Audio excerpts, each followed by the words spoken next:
There comes a point in a man's life when pain becomes routine. By the time I turned 86, I knew how to read hospital ceilings like maps. I could tell which nurse was on duty just by the sound of her footsteps. And I'd memorized the taste of metal, the taste of fear, of blood, of antiseptic oxygen that fills your mouth before they wheel you into surgery. So when they told me I needed a fifth one, I didn't flinch. Didn't ask how risky, didn't ask how long I'd have. I just asked one thing. Will I be awake by Sunday? The doctor blinked, confused. He asked me what was happening Sunday. I smiled, the kind of smile that hurts more than it shows. That's the day she makes blintzes. He didn't get it, but that was okay, because it wasn't for him, it was for her. My wife, 81 years old, losing her hearing, still sings off-key when she cooks. And when she laughs, when she throws her head back and that little wrinkle at the edge of her eye crinkles just right, the whole damn world makes sense again. And I just wanted to see that one more time. I didn't care about statistics, didn't care that my heart was worn thin or that my lungs sounded like rusted hinges. I just wanted her laugh in the kitchen, with the window open, with flour on her hands, with sunlight on her face. So I signed the paper, surgery number 5, even though I knew it might be the last thing I ever signed. Hospitals are cold, but it's not the air, it's the knowing. The knowing that your body, once loyal, once proud, is now a negotiation between tubes and time. By the time they wheeled me into pre-op, I'd stopped looking at the machines. I already knew the rhythm of the heart monitor. I knew the weight of the hospital blanket, too heavy on the knees, too light on the chest. I knew the feel of the IV in my arm and the pinch in my spine from the nights I couldn't sleep. I knew what it meant when the nurse didn't meet my eyes. Surgery number 5 wasn't supposed to happen. They told me after the 3rd, "This is the last one, Mr. Hirsch." After the 4th, "You're strong, but this can't keep going." And yet here I was, heart trembling, lungs shallow, tubes in places no one should get used to. But none of that mattered, because in my mind, I wasn't in that room. I was in our kitchen. Not the new one, not the remodeled one with the gray cabinets and fancy sink our daughter insisted on. No, not the old one, with the chipped tile, the window that always stuck in the spring, the stovetop that clicked 3 times before it lit. She would stand there, hips swaying to some Sinatra song coming through the static of the radio, one hand on her hip, the other flipping something in a pan, laughing. At what? God knows. At me, probably. I was always saying something dumb just to make her eyes crinkle like that. It was that laugh, that moment, that I couldn't let go of. Not yet. People think you cling to life because you're afraid of dying, but they're wrong. You cling to life because there are still scenes you haven't finished watching. And for me, it was Sunday morning, sunlight on her apron, the smell of butter and jam, and her singing off-key with a wooden spoon in her hand. That's what I thought about as they prepped the oxygen mask, as they called out numbers and times, as someone gently placed a hand on my shoulder like they were saying goodbye. But I wasn't going anywhere. Not until I saw her laugh again. Not until I could sit in that creaky kitchen chair, watch her roll dough with stubborn joy and say, "God, you still hum like you're 20. Not until I could feel the world slow down in that moment, when everything else fades and it's just the woman you've loved for 60 years. And the sound of her joy as if nothing else ever mattered. I always thought dying would feel like falling, like a sudden drop into something cold and final. But it wasn't like that. It was soft, almost kind. The anesthesia came over me like a tide, warm at first, like sleep pulling on the edges of consciousness. Voices blurred, lights faded, and then nothing. Or maybe not quite nothing. Because somewhere, in that deep and wordless dark, I heard her laugh. Not clearly, not like a recording, but like it was coming from the next room, or maybe from a memory that refused to die with the rest of me. She was singing, the way she always did on Sundays, something off-key and cheerful, a tune she never remembered the words to, but somehow made her own anyway. And I was there, in the kitchen, not watching her, feeling her, the weight of her footsteps on the tile, the way she tapped her fingers on the countertop when she was thinking, the rustle of her sleeve when she reached for the flour. It was all real. More real than the operating table, more real than the machines keeping my heart steady, more real than the surgeon's voice saying we're losing pressure somewhere behind the veil. I wanted to stay in that moment, in that light, in that laugh. But something pulled me hard, A sound, sharp, like a monitor spike, like time slamming back into my chest. And then pain, hot, sudden, blooming through my ribs like fire. I opened my eyes, or thought I did. There was light, movement, a voice shouting, "He's back!" And I realized I'd made it. Not because the doctors were brilliant, not because my body was strong, but because somewhere inside me she was calling me back. Not with fear, not with begging, just being there, being herself, unaware that in another room, I was dying to hear her laugh one more time. They say people survive for many reasons. Faith, instinct, medicine. I survived for one.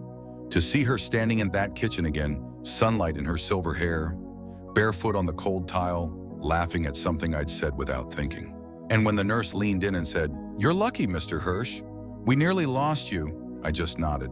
Because I had been lost. But I found my way back. Not through maps, not through skill, but through a sound that lives in me deeper than breath.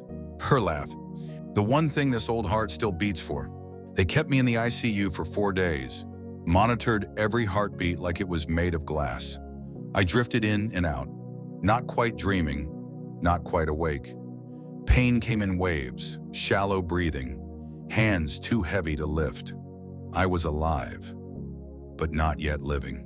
They brought broth, ice chips, quiet voices, the kind of care reserved for people on the edge.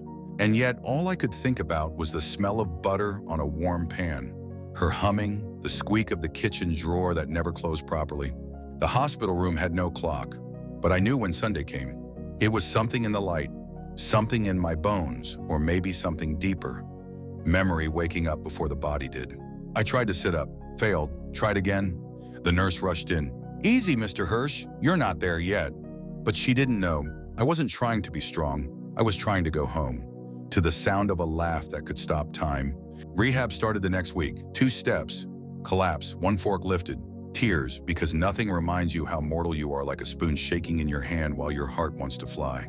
My daughter visited every day, read letters from my wife, written in blue ink, smudged in places.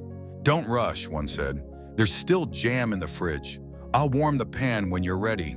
I read that line 20 times, and I cried every time. By the 3rd week I could stand. Not long, but enough. They cleared me for discharge, said they were surprised, called me stubborn. I took it as a compliment. When I got home, everything felt both new and ancient. The air was warmer, the walls thinner, the hallway longer than I remembered. And at the end of that hallway in the kitchen, I stood in the doorway, just stood. She didn't see me at first, back turned, hair pulled up, humming off key. The pan sizzled. And then she laughed, at the radio, at something only she heard. At nothing, at everything. That laugh, the same one that held our whole life in it, filled the room like sunlight. And I fell in love again, right there. At 86, fresh, helpless, grateful. She turned, saw me, eyes wide. "Oh," she whispered, "you made it." I nodded and whispered back, "Start the coffee. I want to sit a while." We didn't talk much that morning, just sat at the table, old hands brushing, warm silence between us, the smell of toast, butter, memory. She laughed 3 more times, I counted. Each one was a miracle. Each one, the reason I came back. You don't come back from a 5th surgery at 86 the same way you came in. The body doesn't forgive so easily anymore. Stairs become mountains, shoes become puzzles, and rest, real, restorative rest, turns into a rare and precious thing. But I didn't mind, not really, because what I brought back with me wasn't strength, it was clarity. When you've spent hours under a knife, not knowing if you'll ever open your eyes again, something inside you gets stripped away. The noise, the nonsense, the pride. You're left with only the essential. For me, it was her laugh, and what it meant. That sound, sharp and soft all at once, wasn't just noise, it was evidence. That joy still existed. That she still felt warmth in the chest and lightness in the lungs. That life, even this late, even this worn, could still burst out in a moment of ridiculous, unfiltered laughter. And if she could still laugh, then I could still live. Not just survive, not just wake up, take my pills, and wait for another winter, but truly, fully be here. And that changed everything. I stopped chasing the version of myself I used to be. The man who could lift furniture, the man who danced in the kitchen, the man who carried groceries and grandchildren with the same ease. He's gone. But in his place is someone quieter, softer, more attentive. I sit longer at breakfast now. Watch the light move across her face like it's something holy. I let her tell the same stories twice. Not because I forgot the endings, but because she never forgets how they made her feel. And I get to watch that, like theater in slow motion, where every scene ends with her smiling just slightly before the punchline. We don't talk about the surgery much. It hangs in the air like a photo we haven't framed. Too raw to touch, but always present. She touches my arm when I get too quiet, brings me a cup of tea when she sees me looking out the window too long. She knows. She knows I walk close to the line. She knows I'm not the same. And she never asked me to be. Sometimes I wake up at night and just listen to her breath beside me, to the creak of the floorboards, to the clock ticking in the hallway. I don't take those things for granted anymore. They're proof that I'm still here, that she's still laughing, that Sunday mornings still come with jam and soft humming. And sometimes I even catch myself smiling before she does, because I know the laugh is coming, and it's still the most beautiful sound in the world. Some evenings I catch her singing again, not for me, not even for herself, just out of habit, like joy that forgot how to leave. She hums while stirring the soup, taps the side of the pot with a wooden spoon like it's part of the rhythm. And somewhere in the middle of that quiet kitchen, surrounded by dishes, steam, and a cat who's always underfoot, I sit at the table, hands folded, and think, this is what I almost missed. Not a big moment, not a trophy, not even a grand final chapter. Just this, a laugh, a song, a woman with flour on her hands and music in her throat.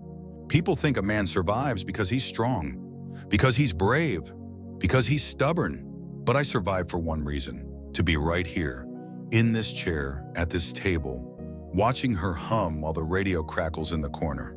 And if you're hearing this right now, if your body's tired, if your soul is quiet, if you've been holding on without knowing why, maybe it's not about what's coming next. Maybe it's about what's still here, still waiting, still singing. Don't give up yet, not while someone's still laughing in the next room, not while there's still sunlight falling across the floor. And if this story held you for a while, if it reminded you of someone you miss or someone you still have, stay with us. This place is for people who've fought in silence, who've healed without applause, who know that real love isn't loud, it's persistent. Subscribe if you want to hear more stories like this one, like the video if it made you pause, and leave a comment so someone else who's hurting knows they're not alone. And if you missed the last story about the grandmother who learned to walk again after a stroke, just to feel her grandkids in her arms one more time, you need to hear that one too. Because love doesn't ask how old you are, it just asks, are you still listening?